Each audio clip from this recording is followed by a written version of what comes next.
Shenandoah. He's an Indian chief. But what that's got to do with the sea, I don't know. But somehow or another, it got into the sailors' idea that it's a very good shanty, and they sang it. Shenandoah, I long to wear you. Oh, well, in the Shenandoah, I long to wear you. I am bound away.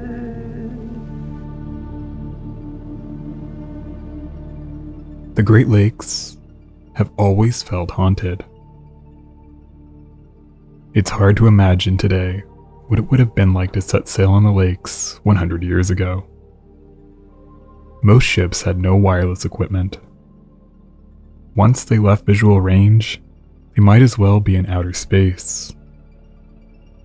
Every season or two, a perfectly capable ship would simply vanish. Sometimes bodies and debris would wash ashore. Sometimes they would leave no trace at all. Answers were hard to come by. One minute the weather could be clear and calm, even warm, with a gentle breeze and nothing but a ripple dancing across the lakes. But then the wind would change. In minutes the pleasant weather would get swept away, replaced with lashing winds, pelting rain, ice, or punishing snow, and waves that came out of nowhere and slammed hard into the ship, one right after the other. Simple designs, low freeboard, and little to no compartmentalization meant that the end would often come swiftly. That was the fate of the whaleback freighter, SS Clifton.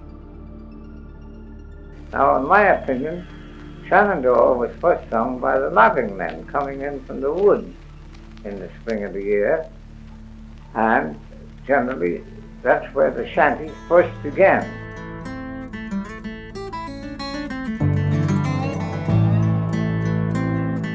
In 1892, Picklin Mather & Company commissioned the construction of a new iron ore carrier at the American Steel Barge Company in West Superior, Wisconsin. While the new ship would be nothing all that special, cheap and efficient, it would follow a unique design trend that recently gained popularity on the lakes. This unusual whaleback design, popular from 1887 to 1898, gave ships a cigar-shaped hull that almost resembled a submarine. The design was created by Captain Alexander McDougall, a Scottish-born Great Lakes seaman who took note of the limitations the lakes posed on ship design and the difficulties created by the common practice of towing barges at the time. He set out to create a barge design that would be easier to tow and handle. While 25 of these ships were unpowered tow barges, 19 were self-powered, including the Samuel Mather. She would come in at 308 feet or 94 meters in length, with a beam of 30 feet or 9.1 meters. The whaleback design, while efficient, created a challenging environment to live and work on. Crew spaces were awkward, dark, humid, and often smelly. The unusual design didn't allow for portholes, and ventilation was limited. Spaces were typically only lit with a single oil lamp or light bulb. Unsurprisingly, crews were not fond of these ships, and they often referred to them as pig boats. Looking at some, you can see where the nickname came from. Like their conventional counterparts, whalebacks frequently sailed through rough weather conditions. When fully loaded, these ships sailed almost fully submerged, creating a loud, shuddering environment that made it difficult to sleep. The lack of any real deck made work topside a perilous situation that required men to cling to a lifeline as they struggled to complete even mundane tasks. Almost all shipboard work was harder and more dangerous. But these ships were cheap to build and operate. While the design quickly fell out of favor, the handful that were built remained in service for decades. The Samuel Mather was the second vessel to bear the name. The first Samuel Mather, a wooden-hulled steamship built in 1887, sank after a collision with another ship in Whitefish Bay in 1891. In total, 7 ships would be named after Samuel Mather, a co-founder of Picklen's Mather & Company. The company operated the second largest fleet on the Great Lakes in the first 2 decades of the 20th century, and a small vestige of the company still operates today. In 1892, Samuel Mather personally financed the construction of the second ship that would bear his name. It proved a good investment, sailing the Great Lakes and delivering numerous loads of iron ore without any major incident for over 31 years. But by 1923, she was considered obsolete. But instead of the scrapyard, she was purchased by new owners who had lofty ambitions for the aging pig ship. Her bones were strong, she was built to last, she had yet more profit, yet to give. Best singer in the bunch, he'd get up in front on the way to town, all of them walking in, they never rode in or anything else. The best man singing would get up in front and he would sing the solo and all the rest would join the chorus. The obsolete Samuel Mather was purchased by the Progress Steamship Company of Cleveland, Ohio. Her new owners planned to use the iron ore carrier to transport stone aggregate. The conditions of this new role required considerable modifications. The work would be carried out in Sturgeon Bay at a shipyard owned by Leatham D. Smith. Smith had a vested interest in the project. He not only owned the shipyard that would convert the Samuel Mather into a self-unloading stone carrier, he also owned the docks the ship would use to load stone, the quarry that produced the stone, and he owned shares of the Progress Steamship Company itself, making him a part owner of the ship. He was motivated to create a process that would be as efficient and cost-effective as possible. The Progress Steamship Company owned 3 ships, the Blue State, the Fontana, and the Samuel Mather, which was renamed to the Clifton. Unlike iron ore, which was typically carried between only a small handful of large docks with dedicated crew and equipment, stone was in demand all over the lakes. Most smaller ports didn't have the equipment or the manpower needed to unload the shipments of stone. So Smith went to work designing a self-unloading system for the 3 ships that would allow them to deliver stone almost anywhere. His design was nothing groundbreaking. It consisted of a conveyor belt that ran along the keel at the bottom of hopper-like holds that would carry material to a vertical bucket arrangement, lifting it topside to a boom equipped with another conveyor belt, which would then drop the cargo at the shoreline. It was a simple solution that gave the old freighter new utility. It also increased her top weight and raised her center of gravity. These changes should have been accounted for in Smith's designs, but many of these details are lost to time, so it's unclear how much this was factored in. The unloading equipment also necessitated more crew, raising the number needed to operate the ship to 30 or more. Clifton was not very large. She was old, crowded, and stuffy, so it's no surprise that by September 1942, Captain Emmett D. Gallagher found himself short of the men necessary to round out his crew. It was a familiar problem, and the captain set out to scrounge together whoever he could to complete the upcoming voyage.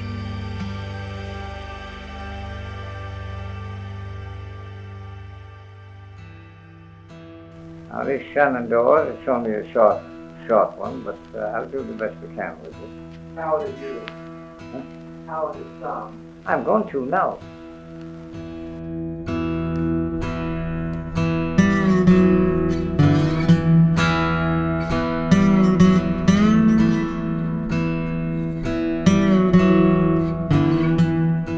Captain Emmett D. Gallagher was neat, thoughtful, and methodical both in his life and his work.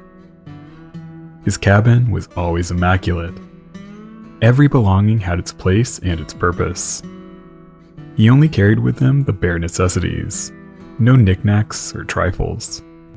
While he was secure in his role as the captain of a lake freighter, albeit old and small, he never forgot his leaner days as a sailor, when work was scarce and life on the lakes was significantly tougher. He never took his status for granted. He approached his role as captain with an equal attention to detail. His desk was always neat, his charts were carefully numbered and ordered, his pencils always sharpened, brass was always polished, and his logs were always promptly updated. He was especially proud of the clock mounted in the Clifton's pilot house. It was a 30-hour Seth Thomas movement, wound every 24 hours by wheelsman Peter Burns when he took over his evening shift at 4 o'clock. Gallagher would remark to his second mate, Mac McDonough, that it would bring him great comfort when the clock hit 8 bells with perfect precision every day. How he felt about the aging Clifton is lost to history, but he seems like the type of man that would make do with pretty much anything, and he was proud of his charge, no matter the circumstances. By September 20th, 1924, as the Clifton took on a load of stone in Sturgeon Bay, Wisconsin, Captain Gallagher needed crew. He had lost his assistant cook while unloading in Toledo, and now a coal passer and 2 firemen had told him that they were finished. He was already short on deckhands. It wasn't uncommon in those days for men to come and go, but the Clifton struggled more than the average lake freighter to keep crew. It wasn't any fault of Captain Gallagher. Clifton was simply a tough ship to work on. Chief Engineer Walter J. Ortling would be responsible for finding replacements for the engine room staff, while the captain would take care of the deck crew. A new assistant cook would be hard to come by, but head cook Sam Stevenson's wife offered to fill in during the voyage in exchange for a trip to Detroit for herself and her 9-year-old daughter. Such an arrangement was fairly common back then. For the rest of the crew, Captain Gallagher and Chief Engineer Ortling were surprised with the quality of men that they were able to scrounge together. Usually last-minute crew additions were less than ideal, but this time they got lucky.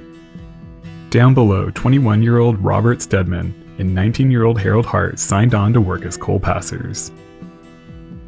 Stedman was the son of a local bank president. He was surprisingly well off for someone willing to take the job, but he and Hart were best friends looking for an adventure and an opportunity to see what Detroit was like. They only planned to take one voyage. Up on deck, the captain recruited 19-year-old Lawrence Hahn, cousin of oiler Bernard Hahn, and 21-year-old George Husak. Husak was a high school graduate from another well-to-do family.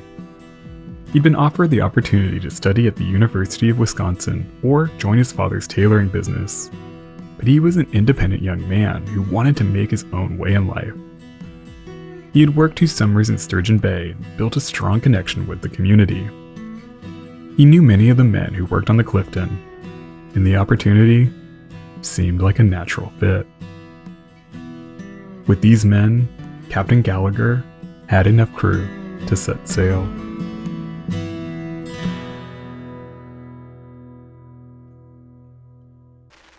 That's about all that I know of that song.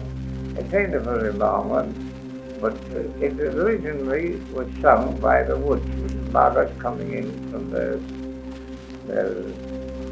spring, in the spring of the year, they'd be coming in after doing their winter in the woods. So what sort of work would you do when you sang that, Captain? That way, pumping. Okay. Yes. We generally sang it at the pump.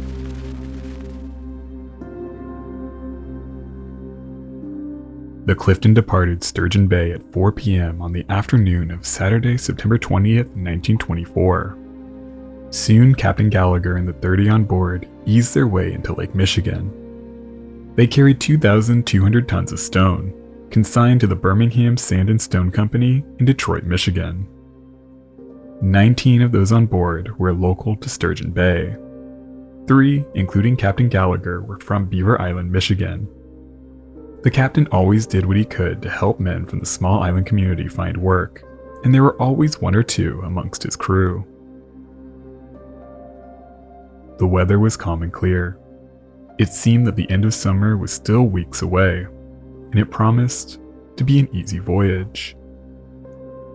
The evening passed quietly as she made her way north, passing the Lansing Shoal Lighthouse before turning southeast. she passed by the old Mackinac Point Lighthouse at 7 a.m.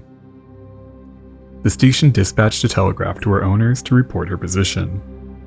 This was common practice in the days before most Great Lakes ships were equipped with wireless communication. Local stations would report the passage of vessels so that shipping companies could track their progress and plan schedules accordingly. As Clifton cleared the sheltered South Channel between the mainland and Wablonk Island and entered the open waters of Lake Huron, they were confronted with stronger winds than expected. A storm was developing over the lake, and waves were already beginning to build. But these were the conditions that the Clifton was built for, and Captain Gallagher likely saw little reason for concern. At 11 a.m., not far from 40 Mile Point, Captain Alex Cunning of the upbound salvage tug Favorite spotted the Clifton sailing toward them. Captain Cunning noted that, quote, "The Clifton was taking water over her decks, but making good weather of it." He had no idea that he would be the last person to set eyes on the Clifton for over 90 years. As the day went on, the gale intensified. Smaller ships sought shelter, and the storm raged through the night. By morning, the skies had cleared, and aside from some minor damage, no one would even know that a storm had occurred. In Detroit, when the Clifton failed to arrive on schedule, there was not much to worry about. It was assumed that the storm delayed the ship. But as the hours passed, concern began to build. A call went out to ships and stations all over Lake Huron, but no one had seen the old whaleback freighter. A search was organized, but it was becoming clear that the Clifton had been lost.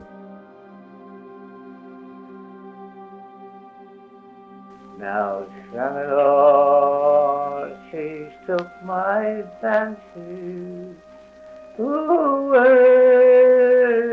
lonely river. Oh, Shannon, I'll tell you dearly, I am bound away toward the wild Missouri. Oh, Shannon, I want to marry away, oh, lonely river. Your dear way says I can have Nancy. I am bound away toward the wild Missouri.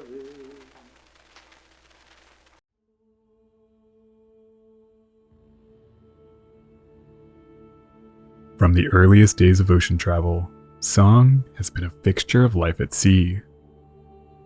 Manual tasks like pumping or raising sail were timed to simple chants, but over the years these developed into songs. Sometimes simple call and response, others were full-fledged tunes. These work songs became known as sea shanties. The genre reached its peak in the mid-1800s, but by the 20th century, as manual processes were automated by steam, taking away the need for group rhythm, sea shanties lost their utility. But songs remained common. Whether a simple tune someone would hum to themselves while swabbing the deck, or a mournful lament sung in the crew mess late at night, music was always a mainstay of the sea. Shanties were simple and jaunty, with easy lyrics that poked fun at the life of a sailor. But the subject matter was sometimes darker, frequently featuring gallows humor that made light of the perils of the sea. Some songs like Shenandoah, the tune laced throughout this video, had origins in logging camps before it made its way to the sea. One of the handful of shanties preserved by archivists before those who knew them were gone. But laments were different. These were sung to memorialize the loss. You're probably familiar with The Wreck of the Edmund Fitzgerald by Gordon Lightfoot, a modern iteration of this genre. In the small community of Beaver Island, Michigan, the loss of Captain Gallagher and 2 other residents had a profound impact, yielding at least 4 different laments. An islander, Frank McCooley, wrote one of the most popular. a song called the Seaman's Lament, to honor his lost friends. The lyrics detail the Clifton's final moments. And the mad billows leap like wild beasts from their lair, and in their wild rush not a life will they spare. And as they roll on over that structure of steel, the steamer does tremble from foretop to keel. In the days and months after her loss, debris was found all over Lake Huron. On October 1st, an empty life raft was found 24 miles northeast of Point of Barks Light. Another 70 miles away, a steamer called the SS Clifton found hatch covers in the forward end of her pilot house, with a searchlight and clock still attached. Its hands were stopped at 4 o'clock, presumably the time that the Clifton was lost. Right at 8 bells. No bodies were ever recovered, suggesting that the Clifton went down quickly, giving her crew no time to escape. For decades, the mystery of the Clifton haunted the communities that lost so much with the ill-fated ship. She became one of the most infamous ghost ships of Lake Huron, a cautionary tale that lurked somewhere beyond the fog, reminding sailors that their fate could change in an instant. But as the years went on and more dramatic shipwrecks stole attention away, the memory of the Clifton faded. But then in 2016, a team led by David Trotter, a maritime researcher who had spent 30 years searching, found the wreck of the Clifton a full 100 miles away from where she was thought to have gone down. The prevailing theory was that the new self-unloading crane broke free in the storm, sending the ship to the bottom. But the wreck was found intact, resting on her side with her massive self-unloading crane still attached, casting doubt on the long-standing theory that the new equipment led to her sinking. Her rudder pointed straight, and her bow was caved in 40 feet. This suggested that the Clifton might have been taken down by the incredible force of a single massive rogue wave that swallowed the ship in an instant and drove her straight into the bottom, collapsing her bow. There would have been no time for escape. The 30 souls inside the ship were taken with her to the bottom. Their end was swift and brutal. With such vast and unknowable forces at work, it's easy to see why the Great Lakes feel haunted, and why a simple song might bring some comfort.